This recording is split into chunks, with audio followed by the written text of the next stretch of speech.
talking a lot about a bunch of different kinds of animals. We've talked about cats, and we've talked about snakes, or we will talk about snakes.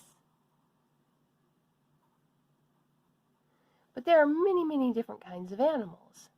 There's birds, and there's little tiny earthworms that crawl through the ground, and of course all sorts of fish. And all of these animals have different names. Now, you've heard the cat referred to, of course, as cat, but you've also heard the cat referred to as Felis, catus. And we've talked about certain snakes, for instance. We've talked about the garter snake,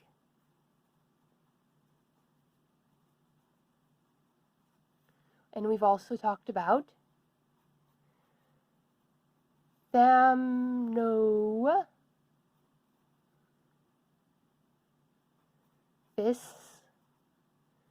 sertalis. And both of those are the names of those animals. So why do animals have two names? Well, some animals have a lot of different names. But, for instance, if you take the cat, if you go to someone in Mexico and ask them what that animal is, they'll say gato. If you go to someone in France, they'll say chat. In English, cat. In Egyptian, mao. So, here you have a bunch of different names all for the same animal. So the scientists decided that we needed one name for every animal. That's how they got the scientific name. And that is the genus and species of the animal's phylogeny. Now, in the old system, there were 5 kingdoms: animals, plants, fungus, phytos, and monera. Now, they've rearranged the systems, and it's a lot more complicated now, but we're going to learn how these animals got their names. First, we're going to start with the kingdom. All of these creatures are in the kingdom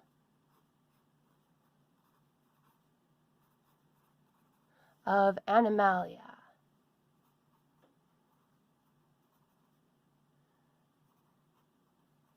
They're in the animal kingdom. They're not in the plant kingdom, they're not in the fungus kingdom, and they're not in any of the other kingdoms. But below the kingdom, you have phylum. For the most part, there's only 2 phylums that you need to be worried about. There's Chordata and not Chordata. So right now, we're looking at Chordata.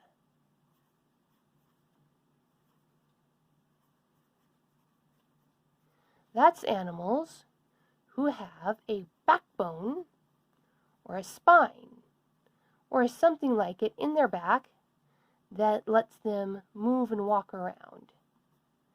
Fish and snakes, not earthworms. So, then after phylum Chordata, we have, remember we're doing the snake, the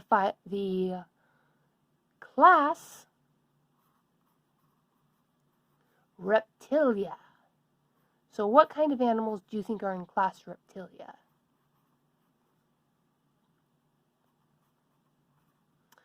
Reptiles, of course, like snakes and lizards.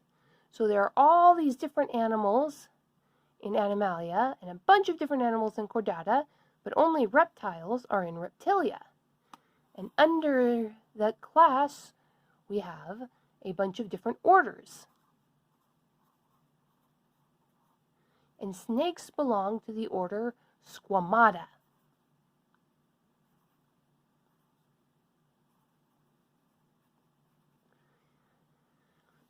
So, for instance, a crocodile wouldn't be in the order Squamata.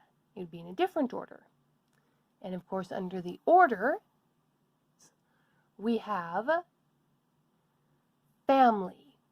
This is where animals start getting to look a lot alike. So, our common garter snakes, or the scientific name of the garter snake, belongs to the family Colubridae.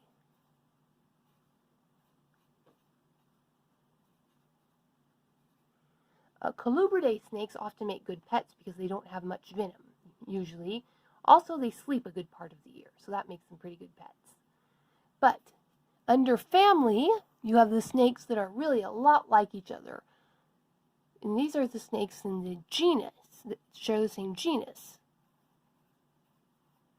And this is the genus Thamnophis.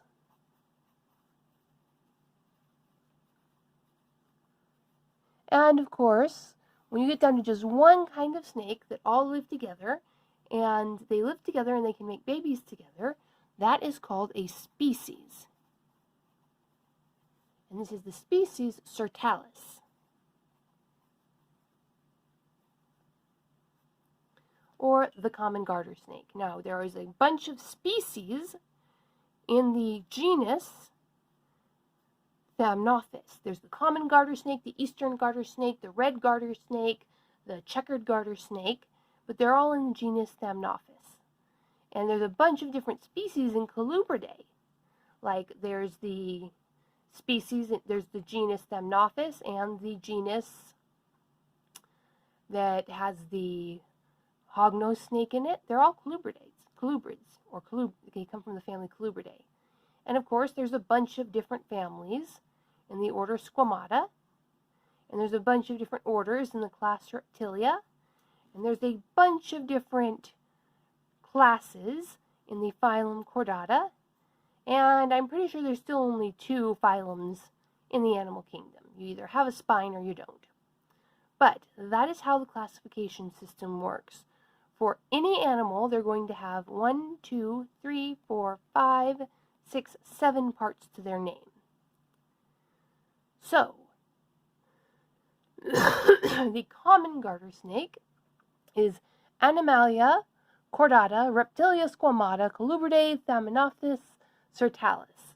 But that's a lot to say. So, when scientists want to say what specific animal, they've made sure that no 2 animals have the same genus and species name together. A lot of animals will have the same species name, and a lot of animals have the same genus, but theoretically, no 2 species will have the same genus and species name. So we would call this Thamnophis Sertalis. We really don't have to think about all the rest of this when just commonly discussing an animal.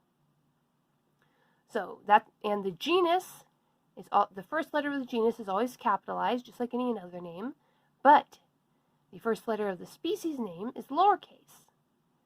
Also, you generally type them in italics, but I can't write in italics. So, that is how we name the common garter snake scientifically.